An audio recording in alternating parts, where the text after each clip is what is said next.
জানেন যে রমজান কেন্দ্রিক যে বাজার মনিটরিং এর একটা বিষয় রয়েছে দ্রব্যমূল্যের ঊর্ধ্বগতি নিয়ন্ত্রণে রাখার জন্য আমাদের বর্তমান সরকার, জেলা প্রশাসন, বিশেষ করে আমাদের এখানে আমাদের মাননীয় প্রতিমন্ত্রী মহোদয়ের নির্দেশনা রয়েছে যে আমরা যাতে বাজার তদারকিতে নিয়মিত পরিচালনা করি।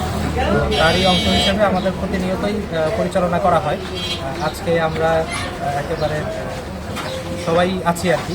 আমাদের এএসপি সার্কেল আছেন, আমাদের থানার ওসি আছেন, পৌরসভা থেকে স্যানিটারি ইন্সপেক্টর আছেন।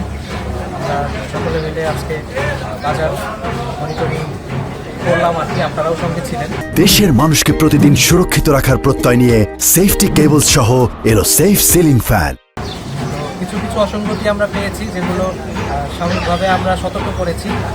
আমরা আবারও আসবো এবং দেখব যে এই অসঙ্গতিগুলো, যেমন কোথাও কোথাও মূল্য তালিকা আছে তো তারিখ নেই, পণ্যের যে মূল্যগুলো প্রদর্শন করার কথা কোথাও কোথাও সঠিকভাবে করছে না। তো এই বিষয়গুলো আমরা আজকে তাদেরকে সতর্ক করেছি এবং আমরা আবার আসবো যদি দেখা যায় যে এই সংশোধনীগুলো আসেনি। আমরা জরিমানা, জেল, আইনগত যে ব্যবস্থাগুলো নেওয়া প্রয়োজন সেগুলো নিব এবং পুরো রমজান ব্যাপী মূলত আমাদের এই কার্যক্রম চলমান থাকবে। বিশেষ করে ভৈরবের জন্য আমাদের এএসপি সার্কেল মহোদয় গতদিন বলছিলেন যে মাঝ রমজানের পর থেকে এই বাজারের যে মনিটরিংয়ের বিষয়টা, বিশেষ করে একটা ব্যাপক বাণিজ্যিক এলাকা হিসেবে আরও জোরদার করা প্রয়োজন।